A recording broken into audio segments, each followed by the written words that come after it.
ಸೂರಜ್ ರೇವಣ್ಣ ವಿರುದ್ಧ ಕೇಳಿಬಂದಿರುವಂತಹ ಗಂಭೀರ ಆರೋಪಕ್ಕೆ ಸಂಬಂಧಪಟ್ಟಂತೆ ಪೊಲೀಸರು ಈಗಾಗಲೇ ತನಿಖೆಯನ್ನ ಚುರುಕುಗೊಳಿಸಿದ್ದಾರೆ. ಇನ್ನೊಂದು ಕಡೆಗೆ ಸೂರಜ್ ರೇವಣ್ಣ ಅಸಹಜ ಲೈಂಗಿಕ ದೌರ್ಜನ್ಯ ಕೇಸ್ಗೆ ಸಂಬಂಧಪಟ್ಟಂತೆ ಪಬ್ಲಿಕ್ ಟಿವಿ ಈ ಕ್ಷಣಕ್ಕೆ ಬ್ರೇಕ್ ಮಾಡ್ತಾ ಇದೆ. Big exclusive details.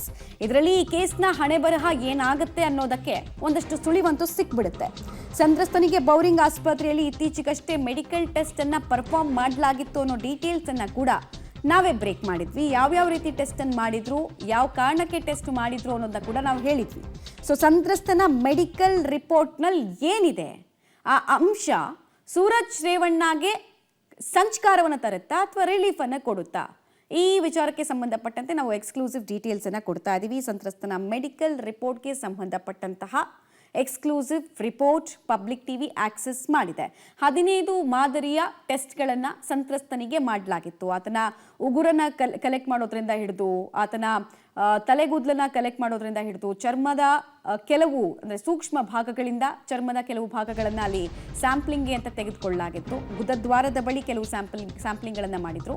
ಸೊ 18 ಬಗೆಯ ಟೆಸ್ಟ್ಗಳನ್ನು ಬೌರಿಂಗ್ ಆಸ್ಪತ್ರೆ ವೈದ್ಯರು ಮಾಡಿದ್ರು. ಯಾವ್ಯಾವ ಟೆಸ್ಟ್ ಅಂತ ನಾನು ಹೇಳ್ತಾ ಇದ್ದೆ ಈಗಷ್ಟೇ.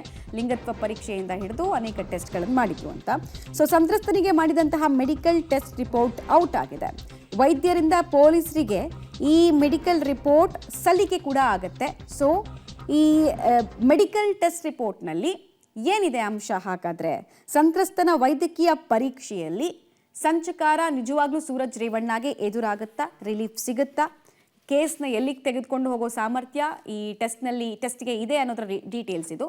ಸೊ ವೈದ್ಯಕೀಯ ವರದಿಯಲ್ಲಿ ಏನಿದೆ ಅಂತ ನೋಡೋದಾದರೆ, ಸಂತ್ರಸ್ತನ ಮೈ ಮೇಲೆ ಯಾವುದೇ ಗಾಯದ ಗುರುತುಗಳು ಪ್ರೈಮರಿ ಎಕ್ಸಾಮಿನೇಷನ್ನಲ್ಲಂತೂ ಸಿಕ್ಕಿಲ್ಲ. ವೈದ್ಯಾಧಿಕಾರಿಗಳ ಅಬ್ಸರ್ವೇಷನ್ನಲ್ಲಿ ಸಿಕ್ಕಿಲ್ಲ. ಯಾವುದೇ ರೀತಿಯ ಇಂಜುರಿ ಕೂಡ ಆಗಿಲ್ಲ. ಅಕಸ್ಮಾತ್ ಬಲಾತ್ಕಾರ ಆಗಿದ್ರೆ ಅಲ್ಲಿ ಇಂಜುರೀಸ್ ಅಂತೂ ಆಗಿರುತ್ತೆ. ಸೊ ಅದಾಗಿಲ್ಲ ಅನ್ನೋದು ವೈದ್ಯಾಧಿಕಾರಿಗಳ ಅಬ್ಸರ್ವೇಷನ್ ಆಗ್ತಾ ಇದೆ. ಸದ್ಯಕ್ಕೆ ಸಂತ್ರಸ್ತನ ಮೆಡಿಕಲ್ ರಿಪೋರ್ಟ್ ನಾರ್ಮಲ್ ಆಗಿದೆ ಅನ್ನೋದು ಕೂಡ ಈ ರಿಪೋರ್ಟ್ನ ಭಾಗ. ಮೈ ಮೇಲೆ ಪರಚಿರೋದು, ಕಚ್ಚಿರುವಂತಹ ಗಾಯಗಳು ಇದಾವ ಅಂತ ಕೇಳಿದ್ರೆ ಇಲ್ಲ ಅನ್ನೋ ಉತ್ತರ ಸಿಕ್ಕಿದೆ. ಎಲ್ಲ ಟೆಸ್ಟ್ ರಿಪೋರ್ಟ್ಗಳು ಅಂದರೆ ಲಿಂಗತ್ವ ಪರೀಕ್ಷೆಯಿಂದ ಹಿಡಿದು ಅನೇಕ ಟೆಸ್ಟ್ ರಿಪೋರ್ಟ್ಗಳನ್ನು ಮಾಡಿ ಸ್ಯಾಂಪಲ್ಗಳನ್ನು ಕಲೆಕ್ಟ್ ಮಾಡಿದ್ರಲ್ಲ, ಸೊ ಎಲ್ಲ ಟೆಸ್ಟ್ ರಿಪೋರ್ಟ್ಗಳು ಕೂಡ ನಾರ್ಮಲ್ ಅಂತ ಬಂದಿದೆಯಂತೆ. ಪೊಲೀಸರು ಕೊಟ್ಟಿದ್ದ ರಿಕ್ವೆಸ್ಟ್ ಟೆಸ್ಟ್ಗಳಲ್ಲಿ ನಾರ್ಮಲ್ ಅನ್ನೋ ರಿಪೋರ್ಟನ್ನು ಸದ್ಯಕ್ಕೆ ವೈದ್ಯಾಧಿಕಾರಿಗಳ ಅಬ್ಸರ್ವೇಷನ್ ಪ್ರಕಾರ ನೋಡಲಾಗಿದೆ. ಯಾವುದೇ ಇಂಜುರೀಸ್ ಇಲ್ಲ.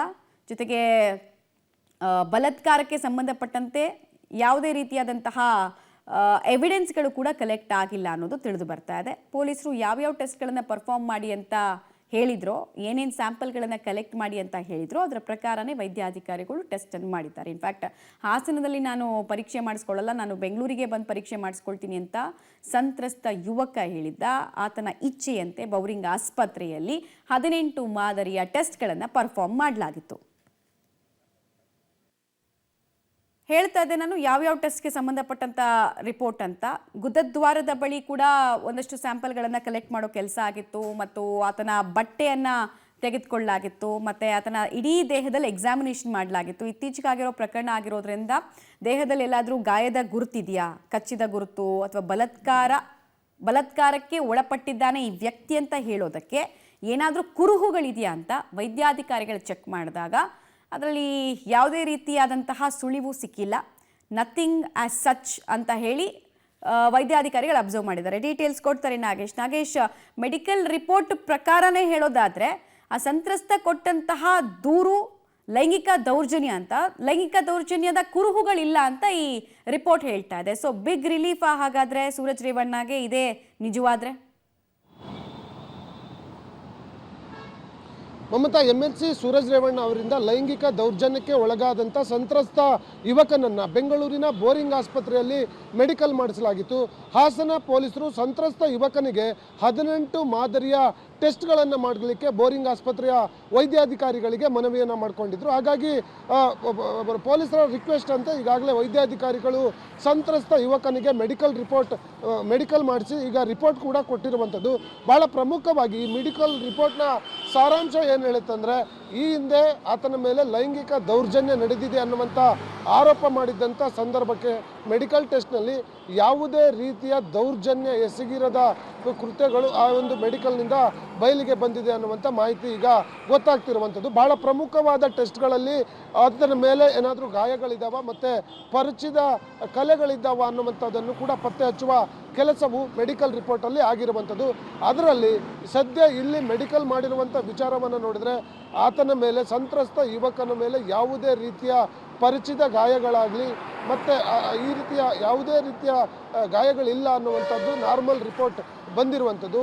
ಹಾಗಾಗಿ ಮೆಡಿಕಲ್ ರಿಪೋರ್ಟ್ನ ಸದ್ಯದ ಮಾಹಿತಿಯನ್ನು ನೋಡಿದರೆ ಎಲ್ಲ ಒಂದು ಕಡೆ ಸೂರಜ್ ರೇವಣ್ಣ ಮೇಲೆ ಮಾಡಿರುವಂಥ ಆರೋಪ ಏನಿದೆ ಅದು ಸುಳ್ಳು ಅನ್ನುವಂಥದ್ದು ಕೂಡ ಅನುಮಾನಕ್ಕೆ ಎಡೆ ಮಾಡಿಕೊಡುತ್ತೆ. ಯಾಕಂದರೆ ಲೈಂಗಿಕ ದೌರ್ಜನ್ಯ ಎಸಗಿದ್ದ ಆರೋಪದ ಮೇಲೆ FIR ಆಗಿತ್ತು. ಹಾಗಾಗಿ ಈ ಒಂದು ಪ್ರಕರಣದಲ್ಲಿ ಸದ್ಯ ಯಾವುದೇ ತೀರ್ಮಾನಕ್ಕೆ ಬರಲಿಕ್ಕಾಗಲ್ಲ. ಸೂರಜ್ ರೇವಣ್ಣ ಅವರ ವಿಚಾರಣೆ CID ಅಧಿಕಾರಿಗಳು ಇಂದಿನಿಂದ ಮಾಡ್ತಿದ್ದಾರೆ. ಅದರ ಜೊತೆಗೆ ಸಂತ್ರಸ್ತ ಏನೆಲ್ಲ ಹೇಳಿಕೆಯನ್ನು ಕೊಡ್ತಾನೆ ಅನ್ನುವಂಥದ್ದು ಕೂಡ ಬಹಳ ಪ್ರಮುಖವಾಗಿ ಇರುತ್ತೆ. ಮಮತಾ, ಸದ್ಯಕ್ಕೆ ಸಿಗ್ತಾ ಇರುವಂತಹ ಮೆಡಿಕಲ್ ರಿಪೋರ್ಟ್ನ ರಿಸಲ್ಟ್ ಅನ್ನು ಗಮನಿಸ್ತಾ ಇದ್ರೆ ಸಂತ್ರಸ್ತ ಯುವಕ ಮಾಡಿದಂತಹ ಆರೋಪದಲ್ಲಿ ಹುರುಳಿದೆಯಾ ಅನ್ನೋ ಅನುಮಾನ ಸೃಷ್ಟಿಯಾಗ್ತಾ ಇದೆ.